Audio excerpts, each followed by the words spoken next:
This poem is written by John Masefield.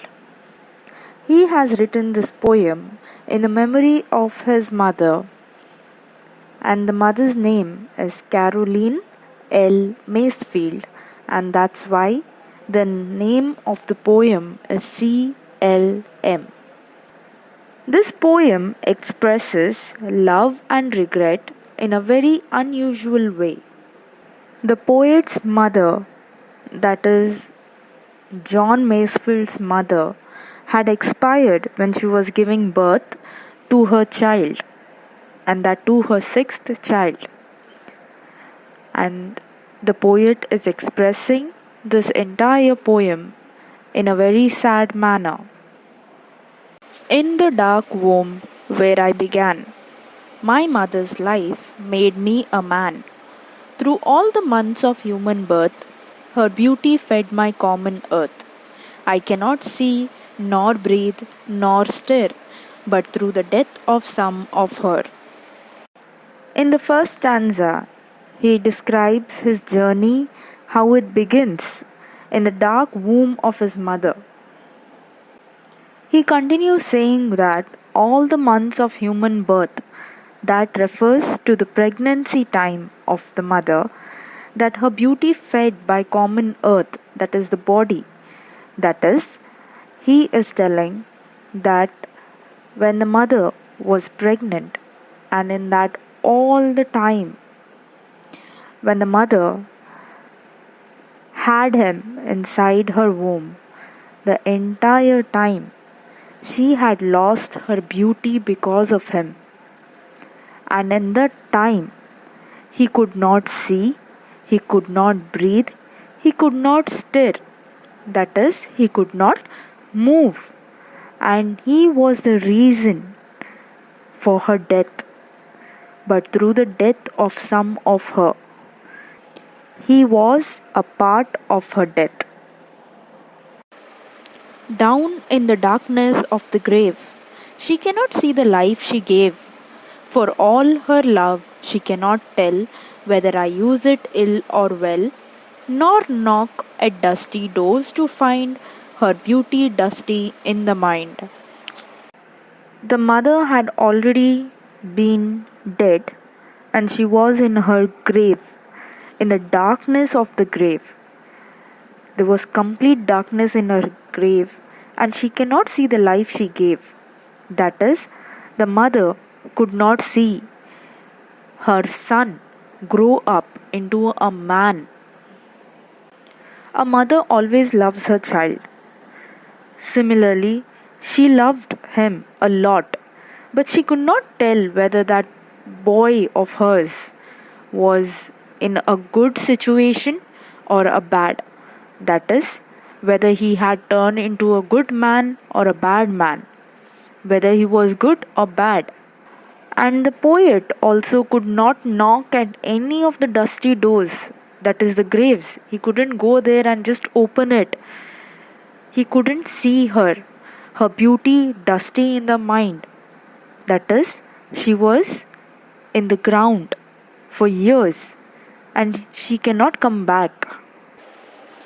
If the grave's gate could be undone, she would not know her little son. I am so grown.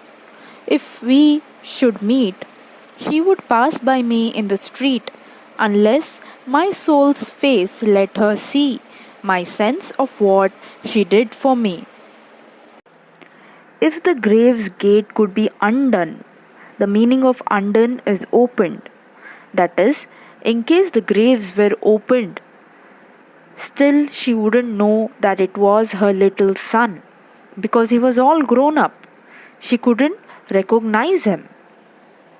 And he tells that in case they would have met or passed by from a street, she couldn't recognize him.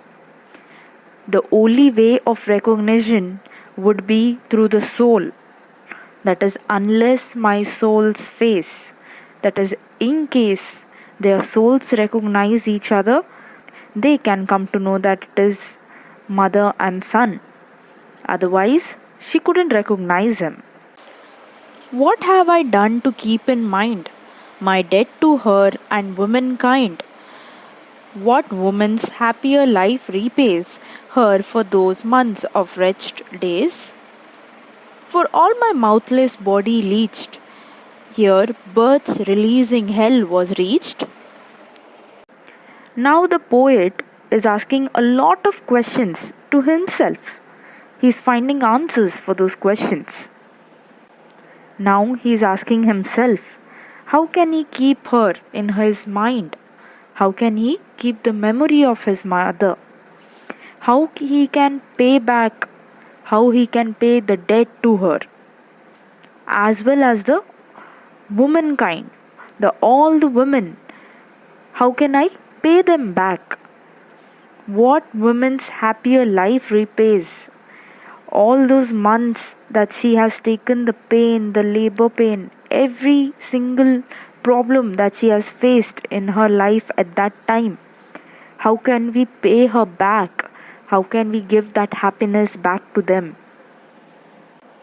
And he also tells that he had sucked that mouthless body leeched, that is, before being born from the mother's womb, he had sucked everything from her body, which was giving more pain to her. And it was from his mouthless body. He was just a baby and he leached. It was just like a leech. How a leech sucks the blood.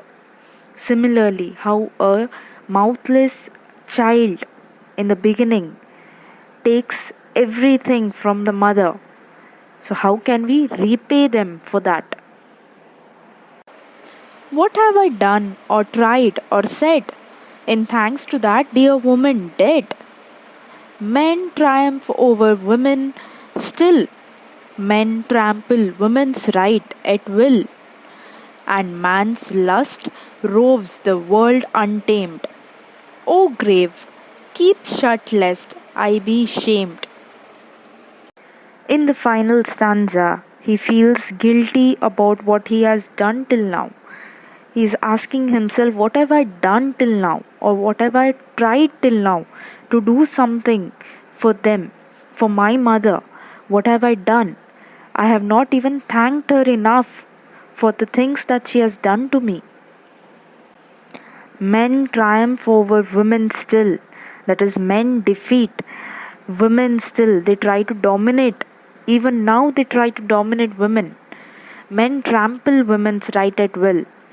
What is trample? Stomp heavily. That is, roughly. They put down the women's right at their own will. A man roams the entire world for superiority over women.